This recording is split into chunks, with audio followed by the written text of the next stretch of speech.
কি রে মা, তুই এভাবে কান্না করতে করতে ঘরে ঢুকলি কেন? কি হয়েছে আমার সোনা মায়ের, বল তো। তুমি জানো না আমি কেন কাঁদছি? সবাই আমার সাথে খুব খারাপ ব্যবহার করে, আমার সাথে কেউ একটু ভালো ব্যবহার করে না। কি হয়েছে সেটা বলবি তো? খেলার মাঠে কেউ কি তোকে কিছু বলেছে? হ্যাঁ, শোনো শোনো তবে খেলার মাঠে কি হয়েছে। কি রে খুব পাগল শালু, তোরা বুঝি খেলছিস? তোরা আমায় খেলায় নিবি না? আমিও তোদের সাথে খেলবো রে। কি রে, তোরা আমাকে দেখে এভাবে কেন হাসছিস বলতো? আমি কি এমন বলেছি যার জন্য তোরা আমায় দেখে এভাবে হাসছিস? শোন টুন টুন শোন, তুই কি আর আমাদের সাথে খেলতে পারবি নাকি বলতো? খেলতে হলে তো দৌড়াতে হয়, বুঝলি? তুই যে চিকন আর দুর্বল, তুই তো আমাদের সাথে দৌড়াতে পারবি না। কাকে আর তুই কি বলছিস বলতো? ও যে খুব দুর্বল, একটু ধরতে গেলেই ধপাস করে পড়ে যাবে। তখন আবার ওর মাকে গিয়ে বলবে আমরা ওকে মেরে মাটিতে ফেলে দিয়েছি। তুই আমার সাথে কেন এমনটা করিস বলতো? আমি মাকে কেন নালিশ করব? আর তাছাড়া আমি দুর্বল বলে আমি খেলতে পারবো না, এটা কে বলেছে? তোরা আমাকে খেলায় নিয়ে না। টন টন টন শোন, এইসব খেলা একদম তোর জন্য নয়, তাই তুই আমাকে একদম বিরক্ত করবি না, বুঝেছিস? আমাদেরকে তো চুপচাপ খেলতে দে, তোকে তো আমাদের একদম ভালো লাগছে না। তুমি তো সবই শুনলে মা। জানো মা জানো, ওরা এইসব কথা বলে আমাকে খেলার মাঠ থেকে তাড়িয়ে দিয়েছে। আমারও যে খুব খেলতে ইচ্ছে হয় মা, আমি কেন এত দুর্বল? আমার তো খুব কষ্ট হচ্ছে মা।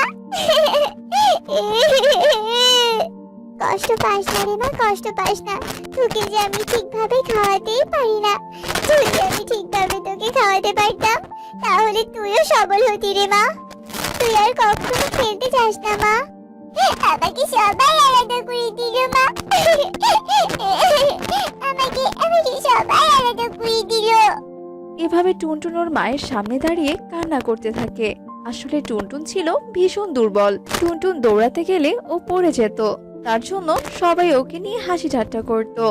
এমনকি টুনটুন সবার সাথে খেলতে গেলে সেখানেও তার সহপাঠীরা তাকে নিয়ে হাসাহাসি করত। এতে করে টুনটুন ভীষণ কষ্ট পেত। মা টুনটুন, আমি নদীর পাড়ে পানি আনতে যাচ্ছি মা, তুইও চল। আচ্ছা আচ্ছা ঠিক আছে, চলো চলো মা। মা, ও মা, আমি যে আর হাঁটতে পারছি না মা। আমার যে বড্ড কষ্ট হচ্ছে। আমার শরীরটা কেমন দুর্বল লাগছে। তুই আমার হাত ধরে চল মা। হে সৃষ্টিকর্তা, তুমি আমাকে এতটাই গরিব করে পাঠিয়েছো যে আমি ঠিক মতো আমার মেয়েটাকে তিনবেলা খেতেও দিতে পারি না। মেয়েটা যে আমার পুষ্টিহীনতায় ভুগছে। ও যখন পেটে ছিল তখনও যে আমি ওকে কোনো পুষ্টিকর খাবার খাওয়াতে পারিনি, আর এখনো পারি না। টুনি আর টুনটুন যখন রাস্তা দিয়ে হাঁটছিল, এমন সময় টুনটুন একটা গাছের শিকড়ের সাথে হোঁচট খেয়ে ধপাস করে মাটিতে পড়ে যায়। এমন সময় কাকুলি কাক সেসব দেখে ফেলে। কি রে টুনি, তুই কি ঠিক মতো তোর মেয়েটাকে খাওয়াস না নাকি বলতো? তোর মেয়েটা তো ঠিক মতো হাঁটতেও পারে না। এমন দুর্বল ছানা আমি কোথাও দেখিনি। টুনটুনি, তোর মেয়েটাকে একটু ভালো মন্দ খাওয়াস। কাকুলি দিদি, তুমি এভাবে হেসে হেসে কেন কথা বলছো বলো তো? আমি তো এতে করে হেসে হেসে কথা বলার কিছু দেখছি না। আর শোনো, আমার সামর্থ্য হলে আমি নিশ্চয়ই খাওয়াবো। কথার বাহার দেখলে আমি বাঁচি না। এসব কথা বলে কাকুলি কাক সেখান থেকে চলে যায়। এভাবেই দিন কাটতে থাকে। একদিন টুনটুন রাস্তা দিয়ে হাঁটছিল আর কাঁদছিল।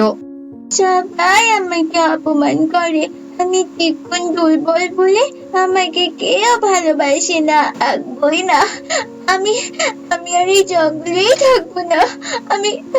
আমি অনেক দূরে চলে যাব, এখান থেকে অনেক দূরে চলে যাব। আরে আরে, এই কলা গাছটা তো দেখছি আমার মতো দুর্বল। কেমন যেন হেলে গেছে। না, এই কলা গাছটাকে বরং আমি সোজা করে দিই। ওই তো ওই তো দূরে একটা বাঁশ দেখা যাচ্ছে, ওই বাঁশটা দিয়ে আমি খুঁটি দেই।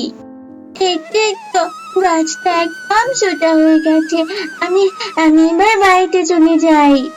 দাঁড়াও দাঁড়াও, তুমি কোথায় যাচ্ছ? আমাকে তুমি সাহায্য করলে আর উপহার নেবে না বুঝি? আমি যে তোমার সম্পর্কে সবটা জানি। কি কলা গাছ, তুমি কথা বলতে পারো? হ্যাঁ পারি, কারণ আমি যে একটা জাদুই কলা গাছ। শোনো, তুমি আমার গাছটি খেয়ে নাও, এতে তোমার সব সমস্যার সমাধান হয়ে যাবে। কিন্তু সাবধান, এই তিন কলার ব্যাপারে তুমি তোমার মা ছাড়া অন্য কাউকে কিচ্ছু বলতে পারবে না। আচ্ছা আচ্ছা, ঠিক আছে কলা গাছ, তাহলে তাই হবে। এরপর টুনটুন এক গাছের তিন কলা খেয়ে নেয়, তারপর সে কলা খেয়ে বাড়ির দিকে রওনা দেয়। আরে আরে, আমার তো এখন একদম ক্লান্ত লাগছে না, আমার তো এখন খুব সুস্থ লাগছে। আরে আরে, ওই পচা নারকেলটা এখানে কে রেখেছে? যাই, আমি গিয়ে নারকেলটা ফেলে দেই। এরপর টুনটুন যেই না নারকেলটি ঢিল দেয়, তখনই নারকেলটি অনেক দূরে গিয়ে পড়ে। এতে করে টুনটুনও ভীষণ অবাক হয়ে যায়। আরে আরে, আমার এত শক্তি কি করে হলো? আমি তো ভীষণ দুর্বল ছিলাম। সে যাই হোক বাবা, আমি বাড়ি যাই। কি রে মা, তুই এত স্বাস্থ্যবান কি করে হলি? জানি না মা, ওই তিনটি কলা খেয়ে আমার একদম দুর্বল লাগছে না। তিন কলা? কোন তিনটি কলা মা? এক গাছে তিন কলা গো, এক গাছে তিন কলা। বলছি সবটা। এবার আমি সবটা বুঝতে পারছি মা। আসলে কলা গাছের শক্তিশালী কলা খেয়ে তুই সুস্থ হয়েছিস। তবে মা, তুই এইসব কথা ভুলেও কাউকে বলিস না। আচ্ছা আচ্ছা, ঠিক আছে মা, আমি কাউকে বলবো না। এরপর থেকে টুনটুন অনেক শক্তিশালী হয়ে যায়। টুনটুন ওর মাকে ভারী ভারী কাজ করতে সাহায্য করত। একদিন কনক শালু, তোরা বাঁচা আমাকে, আমি যে হাত ফুসকে গেলে নিচে পড়ে যাব। বাঁচা তোরা, বাঁচা আমাকে। ও এভাবে গাছের ডাল ধরে ঝুলে থাকে। ওরে, আমাদের তো অত শক্তি নেই ওকে টেনে তোলার, তুই একাই উঠে আসার চেষ্টা কর রে। আমার যে খুব ভয় করছে,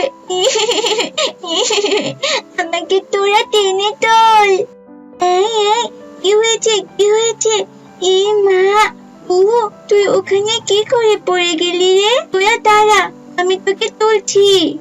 তুই তো নিজেই অনেক দুর্বল রে, তুই আবার ওকে কি করে তুলবি শুনি? অনেক বারণ করা সত্ত্বেও টুনটুন কুহুকে এক হাত দিয়ে টেনে তোলে। এতে সবাই ভীষণ অবাক হয়ে যায়। কি, তুই তো অনেক দুর্বল ছিলি, তুই এত শক্তিশালী কি করে হলি রে? কি খেয়েছিস তুই বল? আমি তোদের এসব কথা বলতে পারবো না। কেন বলতে পারবি না মানে? তোকে তো বলতেই হবে, জঙ্গলের সবার কাছেই শুনেছিলাম তুই নাকি অনেক শক্তিশালী হয়ে গেছিস। তখন আমি বিশ্বাস করিনি, কিন্তু আজ তো নিজের চোখেই দেখতে পেলাম। বললাম তো তোদের আমি এসব কথা বলতে পারবো না, এবার আমি আসি রে। এসব কথা বলে টুনটুন সেখান থেকে চলে যায়। এই টুনটুন শক্তিশালী হয়ে তো দেখছি ওর অনেক ভাব বেড়ে গেছে। ওর পেট থেকে আমি সত্যি কথা বের করেই ছাড়বো। চল সবাই মিলে একটা বুদ্ধি বের করি। একটি বুড়িমা, তুমি এই ভারী ব্যাগপত্র নিয়ে যাচ্ছ কোথায়?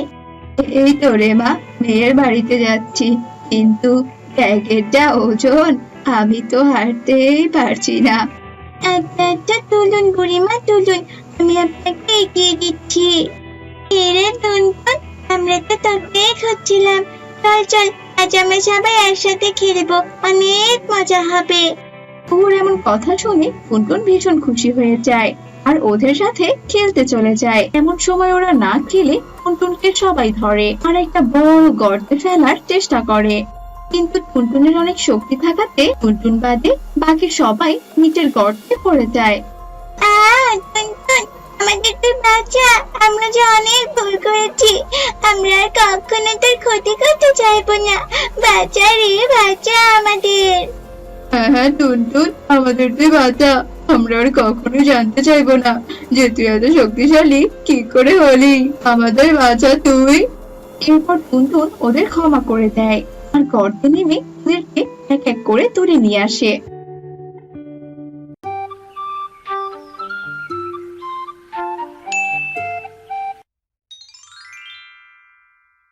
মা, ও মা, আমি খেলতে যাচ্ছি বড় বট গাছের নিচে কনকের সাথে। টুকি মা, এই ভর দুপুরে বাইরে যাওয়ার কোনো দরকার নেই। আর তুই তো সবেমাত্র স্কুল থেকে বাড়িতে আসলি, এখন বরং একটু বিশ্রাম নে সোনা। না না মা, ওইদিকে যে কনক আমার জন্য অপেক্ষা করছে, তুমি থাকো, আমি আসলাম। সাবধানে থাকিস, দুজনে আবার মারামারি করিস না। আর হ্যাঁ, তাড়াতাড়ি করে ফিরে আসিস বলে দিলাম। অন্যদিকে কনক বটগাছের নিচে দাঁড়িয়ে বলতে থাকে, এই টুকিটা এখনো আসছে না কেন? সে কখন থেকে আমি অপেক্ষা করছি। এই টুকি, এই এখন কিনা তোর আসার সময় হলো? আমি সেই কখন থেকে তোর জন্য অপেক্ষা করছি। আমি জানি রে কনক, আসলে মা তো খেলতে আসতে দিতেই চাইছিল না, আমি জোর করে এসেছি। হ্যাঁ রে কনক, চল আজকে আমরা নদীর পাড়ে যাব, আর নদীর পাড়ে আমরা সৌন্দর্য উপভোগ করব। আচ্ছা আচ্ছা, ঠিক আছে, চল তবে। এরপরে ওরা দুজনে উড়ে উড়ে নদীর পাড়ে আসে। নদীর পাড়ে একটা গাছের নিচে বসে ওরা নদীর পাড়টা দেখতে থাকে। এভাবে বসে থাকতে আর ভালো লাগছে না, চল টুকি আমরা খেলাধুলা করি। টুকি চল, আমরা একটু ছোটাছুটি খেলি। আমি ছুটবো আর তুই আমাকে ধরবি, আমাদের তাহলে বেশ মজা হবে, বল? আচ্ছা আচ্ছা, ঠিক আছে, চল চল, আমার ওইখানে বসে থাকতে ভালো লাগছে না। তবে শোন, বেশি দূরে যাবি না কিন্তু। আচ্ছা আচ্ছা, ঠিক আছে ঠিক আছে, এই আমি উড়লাম। এবার তুই আমাকে ধর দেখি কেমন পারিস, আমিও দেখি তুই আমার থেকে বেশি উঠতে পারিস নাকি কম উঠতে পারিস। কনক উঠতে থাকে আর টুকি তার পিছু পিছু উঠতে থাকে। পারে না, পারে না, আমাকে ধরতে পারে না, কি মজা কি মজা, ইয়ে! আমি তো তোকে ধরবই কনক। ওরা খেলার ছলে উড়তে উড়তে বনের গভীরে প্রবেশ করতে থাকে। কনক, আমি আর পারবো না রে, এবার তো দাঁড়া, আমার পাখা যে বড্ড ব্যথা করছে। আহ! এরপর টুকি নিচে মাটিতে দাঁড়ায় আর কনক উড়তেই থাকে। টুকি তার সামনে একটা কলার গাছ দেখতে পায়, যে কলার গাছে কলার বদলে একটা বড় ডালিম ছিল। একে একে এ আবার আমি কি দেখছি, কলা গাছে কিনা বড় ডালিম? আমি আবার ক্লান্ত হয়ে কোনো স্বপ্ন টপ্ন দেখছি না তো? এত বড় একটা ডালিম, তাও কিনা আবার কলা গাছে। কি রে টুকি, তুই আবার দাঁড়িয়ে পড়লি কেন? তুই হেরে গেছিস আর আমি জিতে গেছি। হা, আমি জিতে গেছি, তুই আমাকে ধরতে পারিসনি। কনক, এই কনক, এখানে এসে দেখে যা, কলা গাছে বড় ডালিম ধরে আছে। না না বাবা, আমি যাব না, তোর কাছে যাব না। তুই নিশ্চয়ই আমাকে ধরার জন্য মিথ্যে কথা বলছিস, তাই না রে? আরে না না, আমি সত্যি কথাই বলছি, বিশ্বাস না হলে দেখে যা একবার। এরপর কনক উড়ে উড়ে টুকির কাছে আসে আর কলা গাছে বড় ডালিম দেখে অবাক হয়ে যায়।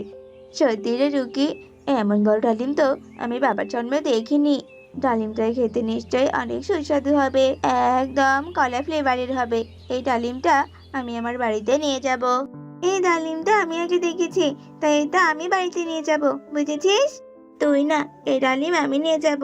সর সর আমার সামনে থেকে, সর বলছি। কনক, এই ডালিমে হাত দিলে কিন্তু খুব খারাপ হয়ে যাবে, এ আমি বলে দিচ্ছি। তুই ভালো ভালো বাড়িতে চলে যা। এই, তোর সাহস তো কম নয়, তুই কিনা আমাকে হুমকি দিস, দাঁড়া। এভাবে এক পর্যায়ে ওদের দুজনের মাঝে মারামারি লেগে যায়। এক পর্যায়ে কনক ক্লান্ত হয়ে যায় আর টুকি কলা গাছের সেই বড় ডালিমটা নিয়ে বাড়িতে চলে যায়। টুকি, এই ডালিম তুই খেতে পারবি না, এই ডালিম তো আমি খাবো। আর তুই আমাকে মেরেছিস, আমি এই কথাটা এক্ষুনি আমার বাবাকে গিয়ে বলে দিচ্ছি। টুকি সেই বড় ডালিমটা নিয়ে তার বাড়িতে ফিরে আসে আর এইদিকে কনক তার বাবা মাকে গিয়ে সব কথা খুলে বলে। কি বড় ডালিম? আমার তো ডালিম খুব পছন্দ। যজ্ঞ, তাড়াতাড়ি চলো, ওই ছোট্ট টুকির কাছ থেকে ডালিমটা ছিনিয়ে নিয়ে আসি। হ্যাঁ হ্যাঁ, তুমি একদম ঠিক কথা বলেছো, চলো কণিকা। মা, ও মা, তুমি তো সবই শুনলে, চলো মা চলো, ওই কনক ওই বাবা মাকে নিয়ে আসার আগেই আমরা এই ডালিমটা খেয়ে ফেলি। টুকি যেই না সেই ডালিমটা কাটতে ধরে, অমনি সেখানে যজ্ঞ আর কণিকা চলে আসে। এই ছোট টুকি, দাঁড়া দাঁড়া বলছি, তোর তো সাহস কম নয়, আমার ছেলের পাওয়া ডালিমটা কিনা তুই কাটছিস? এই ডালিমটা আমাকে দে, দে বলছি। এই ডালিমটা আমার মেয়ে পেয়েছে, তোমার ছেলে নয়, বুঝতে পেরেছো? আর আমাদের কেমন হুমকি দিয়ে কোনো লাভ নেই, চলে যাও এখান থেকে, চলে যাও বলছি। এই ডালিম তো আমি কাউকেই দেব না। বাবা বাবা, জোর করে ডালিমটা ওদের কাছ থেকে কেড়ে নাও বাবা, নইলে ওরা ডালিমটা দেবে না। দেখো না, ডালিমটা দেখতে কত সুন্দর আর কত লোভনীয়। না না মা, তুমি এই ডালিমটাকে নিতে দিও না, লুকিয়ে রাখো মা, ডালিমটা লুকিয়ে রাখো। লুকিয়ে আর কোনো লাভ নেই। এই দে দে বলছি, ডালিমটা দে বলছি। এই ডালিমে হাত দিলে আমি কিন্তু তোমাদের নামে পুলিশের কাছে নালিশ করব, এই বলে দিলাম। কি তুই কিনা যজ্ঞকে ভয় দেখাস? দাঁড়া, দেখাচ্ছি মজা। যজ্ঞ আর টুনির মাঝে অনেক লড়াই হয়। এক পর্যায়ে যজ্ঞ টুনির হাত থেকে ডালিমটা ছিনিয়ে নিয়ে ওরা সেখান থেকে চলে যায়। মা, ওই দেখো মা, দেখো ওরা ডালিমটা নিয়ে চলে গেল ওরা। জানো, ওই ডালিমটা আমার কত শখের ছিল। কাঁদিস না মা, কাঁদিস না, শান্ত হ। ওই ডালিমের জন্য যে এক্ষুনি যজ্ঞ আমাকে মেরে ফেলতো। আমি তোকে কাল বাজার থেকে ডালিম এনে দেবো মা। এরপর টুকি কান্না থামায়। অন্যদিকে একটা ডাইনি কলা গাছের সামনে এসে বলতে থাকে, কি দেখছি, এটা তো কিছুতেই হতে পারে না। আমার প্রাণ ভোমরা ডালিমটা কে নিল এখান থেকে? না না, আর দেরি করা যাবে না, এক্ষুনি আমাকে দেখতে হবে ওই ডালিমটা কোথায় আছে। এরপর ডাইনি চোখ বন্ধ করে আর কিছুক্ষণ পর চোখ খুলে বলে, আসছি, আমি আসছি আমার ডালিম নিতে। এসব বলে ডাইনি অদৃশ্য হয়ে যায়। অন্যদিকে কনক বলতে থাকে, বাবা, তুমি তো একদম বীরের মতো কাজ করলে বাবা, তোমার শক্তি দেখে আমি একদম অবাক হয়ে গেছি। মা, ও মা, তুমি দয়া করে এবার ডালিমটা গিয়ে কেটে নিয়ে এসো। কণিকা যেই না সে ডালিমটা কাটতে ধরে, অমনি সেখানে ডাইনি এসে হাজির হয়। খবরদার, তোরা কি ওই ডালিমে হাত দিবি না। ডালিমের কোনো কিছু হলে তোদের কাউকে আমি আসতে রাখবো না। ভালোই ভালো বলছি, ওই ডালিমটা ফেরত দে। পুরান ফকিরে ভাত পায় না, আবার এলো নতুন ফকির। অনেক কাঠ কয়লা পুড়িয়ে আমি এই ডালিম পেয়েছি। আমি এই ডালিম তো কিছুতেই হাতছাড়া করবো না। আর তুই কে রে? হ্যাঁ, ডালিম নাচে, এখান থেকে চলে যা, নয়তো আমার শক্তিশালী স্বামী টুনির মতো এবার তোকেও মারবে। আমি কোনো টুনিমুনি নই, আমি হলাম এই ডালিমের মালিক, মানে ডাইনি। কি কি কি কি কি বললে তুমি? তুমি কিনা ডাইনি?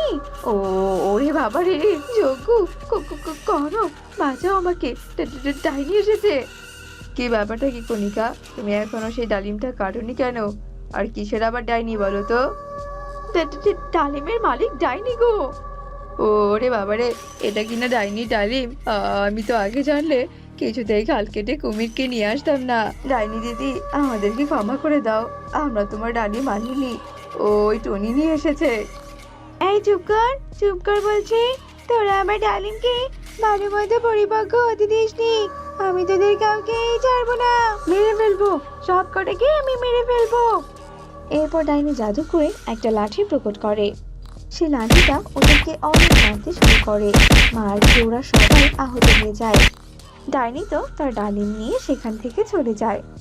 অন্যদিকে টুনি তার মেয়ের জন্য বাজার থেকে ডালিম কিনে নিয়ে আসে। এতে করে ছোট্ট টুকি অনেক খুশি হয়ে যায়।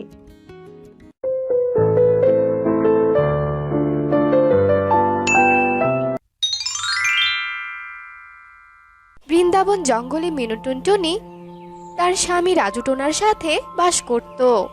রাজু টোনা ভেবেছিল উপরওয়ালা তাকে পুত্র সন্তান দেবে, কিন্তু তা না হয়ে তার দুটো পরপর কন্যা সন্তান হয়েছে। আর তা দেখে রাজু টোনা মিনু টুনটুনির উপর ভীষণ রেগে যায়।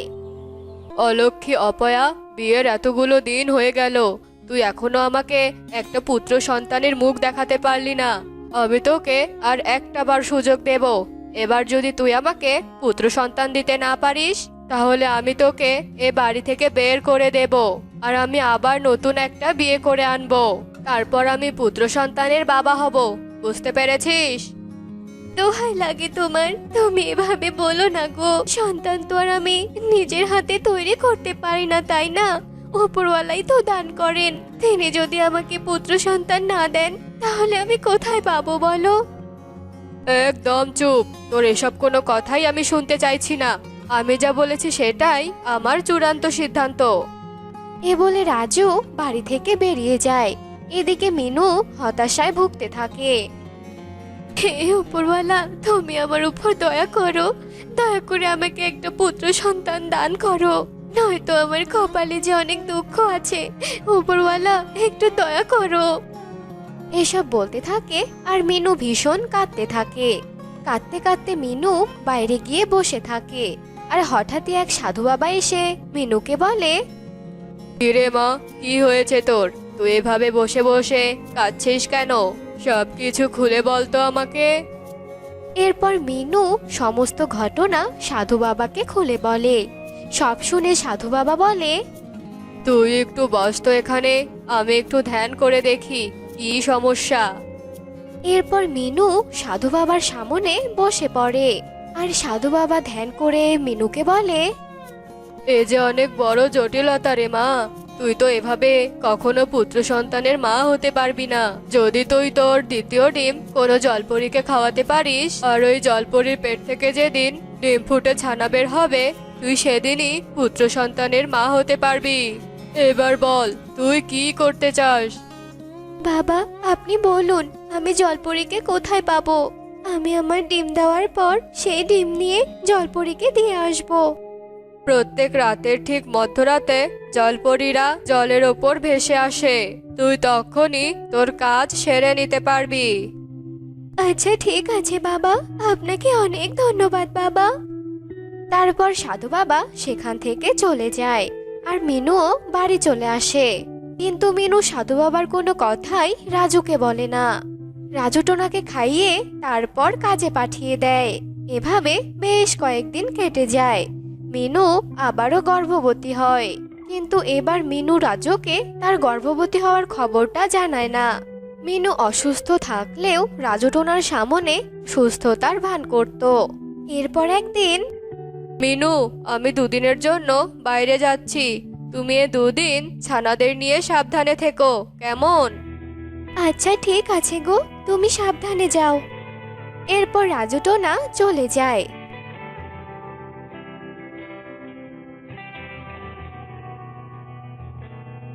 এদিকে মিনুরও ডিম দেওয়ার সময় হয়। মিনু তার ঘরের এক কোণে গিয়ে একটা ডিম দেয়। রাজু চলে গিয়েছে ভালোই হয়েছে, নয়তো আমি তো ধরা পড়ে যেতাম। এখন শুধু রাত হওয়ার অপেক্ষা। রাত হলেই আমি ডিমটা নিয়ে নদীর পাড়ে যাব। মিনু ডিম নিয়ে অপেক্ষা করতে করতে রাত হয়ে যায় আর মিনু মধ্যরাত হওয়ার জন্য অপেক্ষা করতে থাকে। যেই না মধ্যপ্রহর শুরু হয় অমনি মিনু ডিম নিয়ে নদীর ধারে যায়। এরপর মিনু ডিমটা জলের ধারে রাখে আর বলে, মারে, আমাকে তুই ক্ষমা করে দিস রে মা। আমি শুধু আমার ভাগ্যের পরিহাসে তোকে এখানে রেখে গেলাম রে মা। আমাকে তুই ক্ষমা করে দিস। এরপর মিনু উড়ে গিয়ে একটা গাছের ডালে গিয়ে বসে। এদিকে একটা জলপরী জলের উপরে উঠে আসে। কত সুন্দর চাঁদের আলো, নিত্য সুন্দর হাওয়া, প্রাণটা জুড়িয়ে যাচ্ছে। ওটা কি একদম চিকচিক করছে সাদা রঙের? দেখে তো গিয়ে। এরপর জলপরী ডিমের কাছে যায় আর বলে, এটা কি? এটা তো কোনো সুস্বাদু খাবার মনে হচ্ছে। আমি তো জলরানীর কাছে শুনেছি জলের উপরের খাবারগুলো নাকি খুব সুস্বাদু হয়। আমি আগে এটা খেয়ে নেই। তারপর জলপরী ডিমটি খেয়ে জলের তলায় চলে যায়। এরপর মিনু গাছের ওপর থেকে সবটা দেখে ফেলে আর তার বাড়িতে চলে যায়। এভাবেই বেশ কিছুদিন কেটে যায়। জলের তলায় জলপরীর পেটটাও দিন দিন বাড়তে থাকে আর সে অসুস্থ হতে থাকে। এ আমার কি হচ্ছে? আমি এমন মুটকি কেন হয়ে যাচ্ছি? জলরানী, জলরানী, আমার কি হয়েছে? তোমরা কেন কিছু বলছো না আমায়? তুমি গর্ভবতী আর তোমার পেট থেকে বাচ্চা হওয়ার সময় এসে গেছে, কিন্তু এই বাচ্চার বাবা কে বলো তো? এসব তুমি কি বলছো? আমি তো কিছু বুঝতে পারছি না। আমি তো শুধু জলের উপর একটা সাদা খাবার খেয়েছিলাম আর তখন থেকেই আমি এমন হয়েছি। আচ্ছা ঠিক আছে, আমি বুঝতে পেরেছি। এরপর জলরানী সেখান থেকে চলে যায়। এভাবেই বেশ কিছুদিন কেটে যায়। এদিকে মিনুও আবার গর্ভবতী হয়ে যায়। টুনি, মনে রেখো, এটাই কিন্তু শেষ সুযোগ। এবার যদি এই সুযোগ হাতছাড়া হয়ে যায় তাহলে কিন্তু আর রক্ষে থাকবে না। আচ্ছা ঠিক আছে রাজু। এরপর রাজু চলে যায় আর মিনুও ভীষণ চিন্তায় পড়ে যায়। এভাবেই কয়েকদিন কেটে যায়। তারপর মিনু একটা ডিম দেয় আর তাতে তা দেওয়া শুরু করে। ওদিকে জলপরীর পেট থেকেও বাচ্চা হওয়ার সময় চলে আসে। কিছু সময় অতিবাহিত হয়ে যায়। তারপর জলপরী বাচ্চা দেয়। জলরানী, জলরানী, আমার বাচ্চা হয়েছে, কিন্তু এ তো পাখির ছানা। হ্যাঁ, তুমি পাখির ডিম খেয়ে নিয়েছিলে, তাই পাখির ছানা হয়েছে। তবে যাই হোক না কেন, এ তোমার সন্তান। একে মাতৃস্নেহে বড় করতে হবে, বুঝেছো? আচ্ছা ঠিক আছে জলরানী। আয় রে মা, আমি তোর নাম রাখলাম টুনি। তুই এখন থেকে গুনগুন করে গান শোনাবি আমাকে, বুঝেছিস? জলপরী মা হতে পেরে ভীষণ খুশি হয়। ওদিকে মিনুও সাধু বাবার কথা মতো পুত্র সন্তানের জন্ম দেয়। রাজু, রাজু, দেখো আমি পুত্র সন্তানের জন্ম দিয়েছি। আমি আমার শেষ রক্ষে করতে পেরেছি রাজু। তুমি বলো, আমাকে আর বাড়ি থেকে বের করে দেবে না? আমাকে আর বকবে না? আমাকে আর মারবে না? বলো রাজু, আমাকে অনেক ভালোবাসবে? পাগলি বউ আমার, আমি তো তোমাকে এখন থেকে অনেক ভালোবাসবো। এরপর থেকে মিনু ও রাজু তাদের সন্তানদের নিয়ে অনেক সুখে শান্তিতে বাস করতে শুরু করে। আর ওদিকে জলপরী পাখির ছানাকে নিয়ে অনেক হাসি খুশিতে দিন কাটাতে থাকে। তো বন্ধুরা, আজ আমাদের গল্পটি তোমাদের কাছে কেমন লেগেছে তা কমেন্টে জানাতে ভুলো না কিন্তু।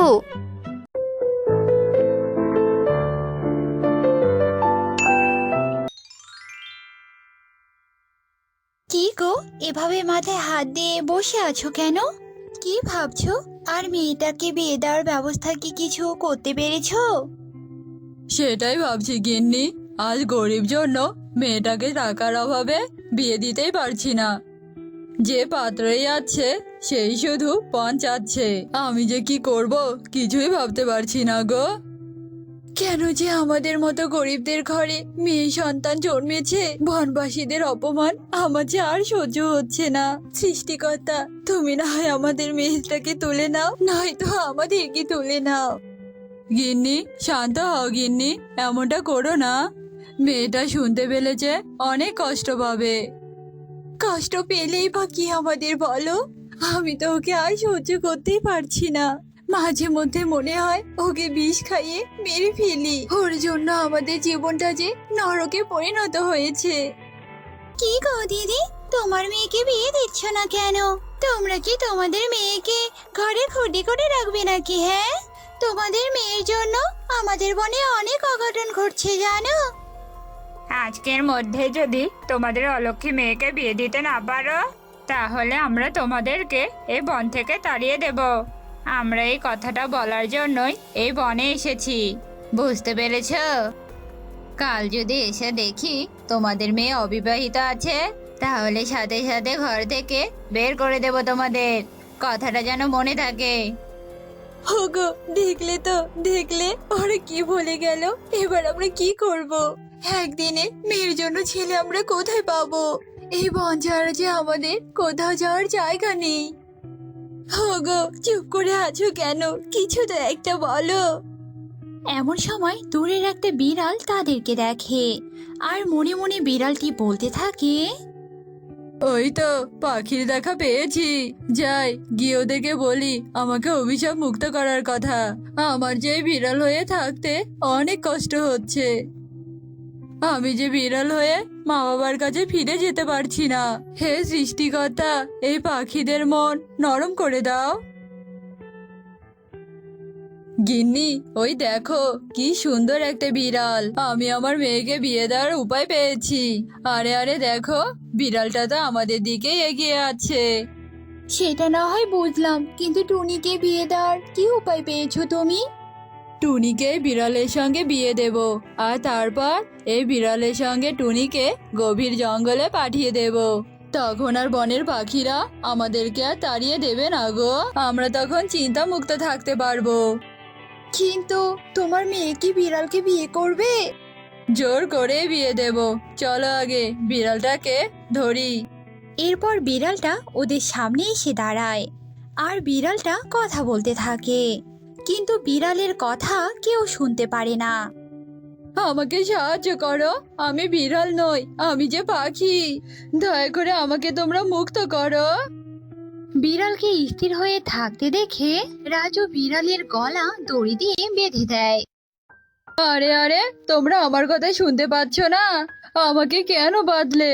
ও, মনে পড়েছে। তার মানে তান্ত্রিক বাবার কথাই সত্য হচ্ছে। পূর্ণিমার রাত না আসা পর্যন্ত আমার কথা কেউ শুনতে পারবে না। হে সৃষ্টিকর্তা, এ কোন বিপদে ফেললে আমাকে। গিন্নি, বিয়ের জন্য সব প্রস্তুত করো, আর তুমি টুনিকে ডাকো। এ কি বাবা মা, তোমরা এই বিড়ালটাকে এভাবে বেঁধে রেখেছো কেন? ছেড়ে দাও ওকে, ও তো অনেক কষ্ট হচ্ছে।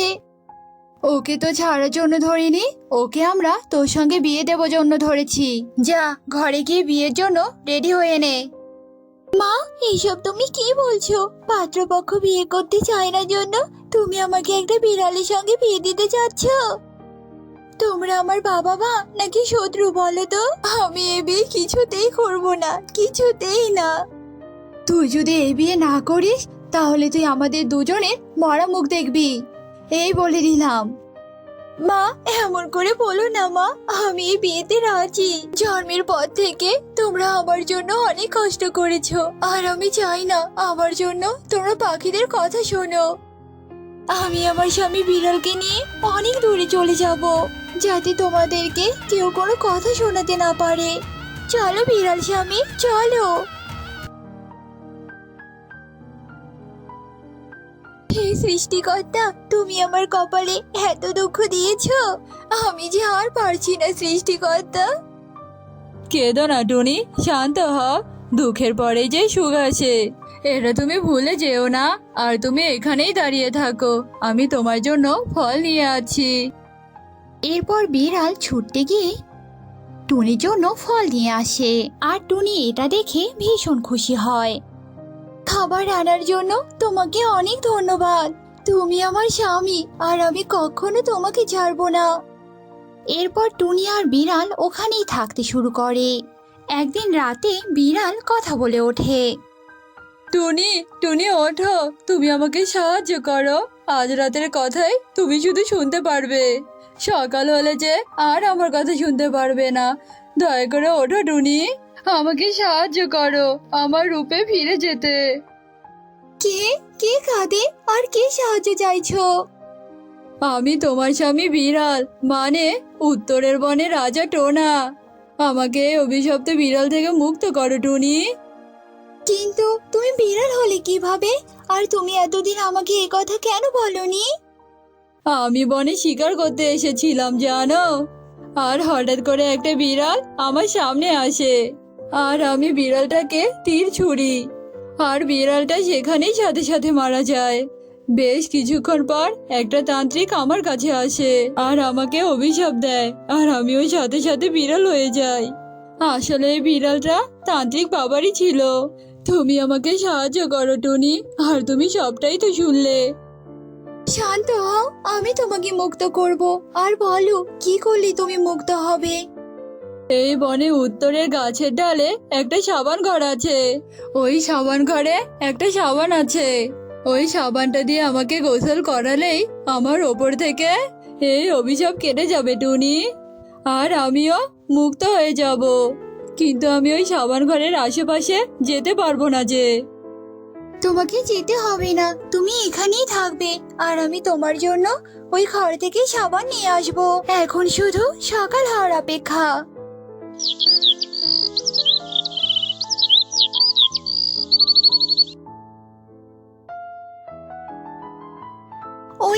ওই তো দেখা যাচ্ছে গাছের ডালে সাবান ঘরটা।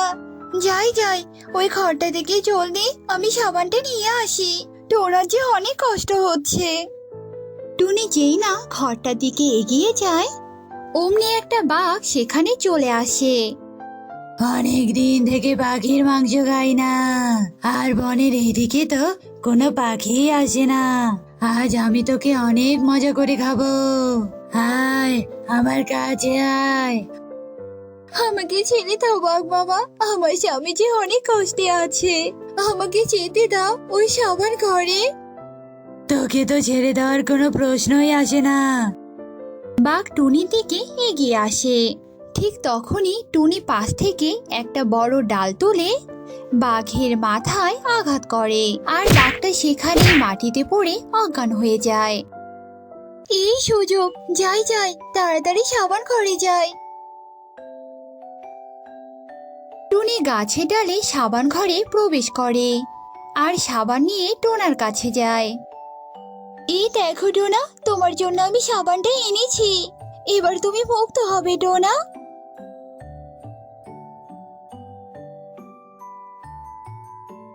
তোমাকে অনেক ধন্যবাদ টুনি, আমাকে মুক্ত করার জন্য। তোমাকে আমি আমার জীবনে পেয়ে অনেক খুশি টুনি। তুমি জীবনে অনেক কষ্ট পেয়েছো, তোমাকে আমি আর কোনো কষ্ট পেতে দেব না গো। চলো আমার সাথে আমার রাজ্যে ফিরে চলো। এরপর টোনা টুনিকে নিয়ে তার রাজ্যে ফিরে যায়।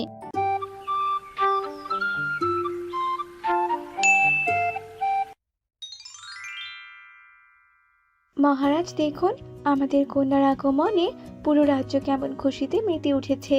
তা তো উঠবেই, কারণ আমাদের কন্যা যে রংধনু মুকুটের অধিকারী, আর যখনই সে রংধনু মুকুট নিজের মাথায় পড়বে তখনই সমস্ত শুভ শক্তি যে তার ভেতরে ঢুকবে।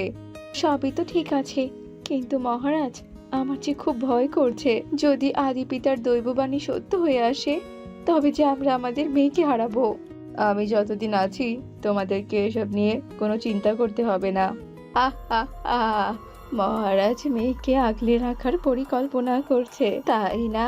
কিন্তু আমি থাকতে তো তা হবে না। ভালোই ভালোই ওই রংধনু মুকুট আমার মাথায় পরিয়ে এই রাজ্যের নতুন রানী হিসেবে অভিষিক্ত করিয়ে দিন। শয়তান জাদুকরনী, যদি নিজের ভালো চাস তাহলে এখান থেকে চলে যা। হা হা হা হা হা, তুই কি না করবি আমার ক্ষতি?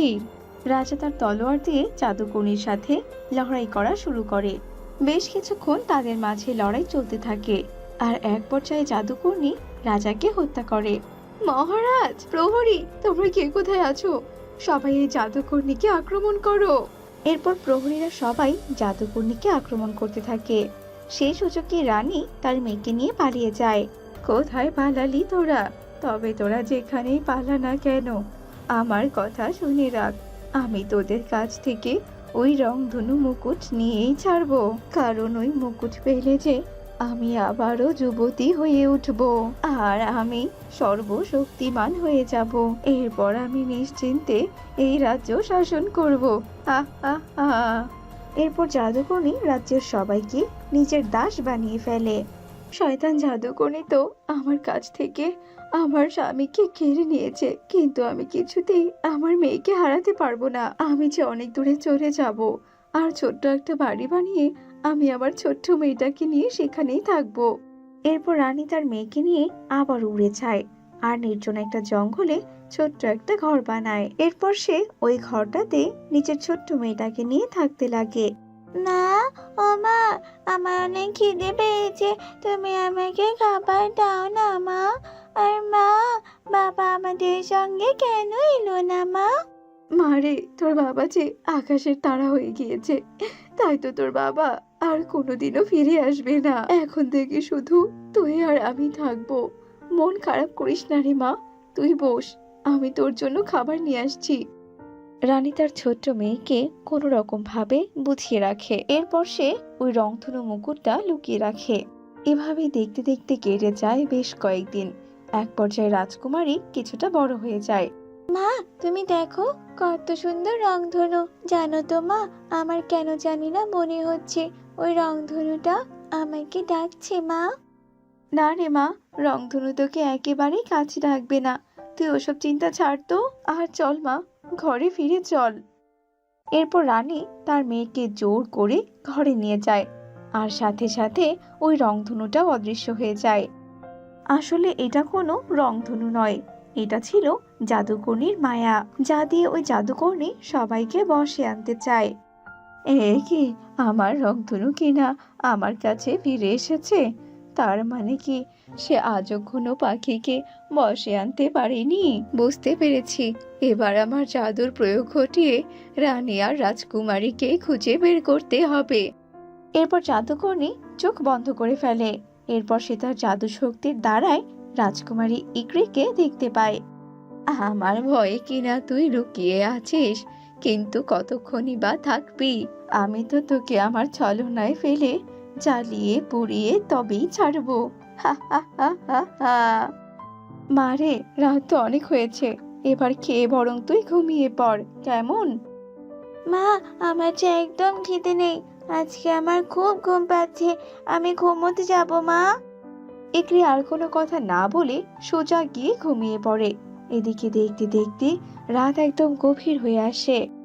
কি রে মা, তুই তোর রংধনুর মুকুটটা নিবি না? একে রংধনু, রংধনু তো আমার ভীষণ ভালো লাগে। কোথায় কোথায় আছে রংধনু? দাও দাও আমাকে। এই তো আমার হাতে, আয় আয়, নিয়ে যা এখান থেকে। মা, ও মা, মা তুমি ওঠো না মা, ওঠো না, আমাকে যে রংধনু মুকুট নিতেই হবে, ওঠো মা ওঠো। না না মা, তোকে যে কিছুতেই ওই রংধনু মুকুট নেওয়া যাবে না রে মা। এরপর থেকে যদি ওই বুড়ি কখনো তোর স্বপ্নে আসে, তাহলে তুই ওকে আঘাত করে মেরে ফেলবি।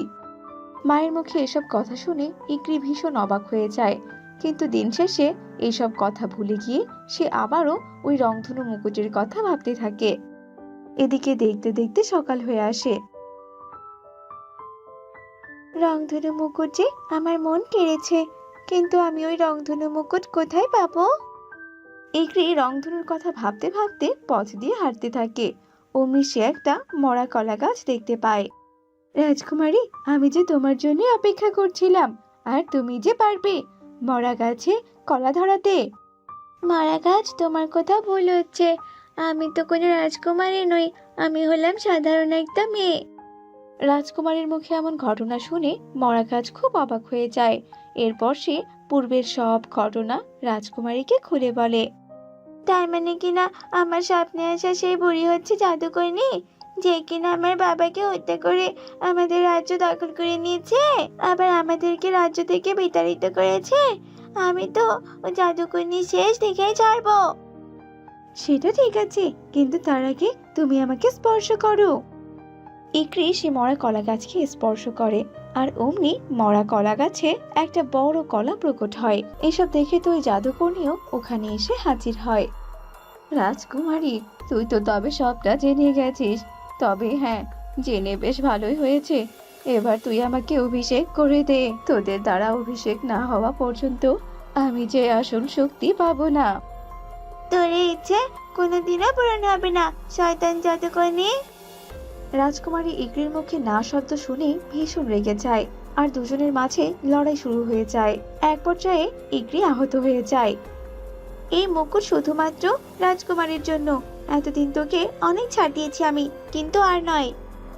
হা হা হা, মূর্খ রানী, এবার তোরা সবাই মরবি, সবাই। এভাবে রাজপরিবার ধ্বংস হতে পারে না। অশুভ শক্তির কাছে শুভ শক্তি হেরে যেতে পারে না। মরা গাছ তার কথা শেষ করে কলার মাধ্যমে ইকরির শক্তি আরো দ্বিগুণ করে দেয়। মা, আমার হাতে হাত রাখো, আমরা এবার আমাদের শক্তি এক করে এই দুষ্ট জাদুকরনীকে ধ্বংস করব। ইকরির কথা মতো রানী ইকরির হাতে হাত রাখে, আর তাদের শক্তি দ্বিগুণ হয়ে যায়। এরপর তাদের শক্তির আলোক রশ্মি গিয়ে জাদুকরনীর শরীরে লাগে, আর জাদুকরনীর সাথে সাথেই ভস্ম হয়ে যায়।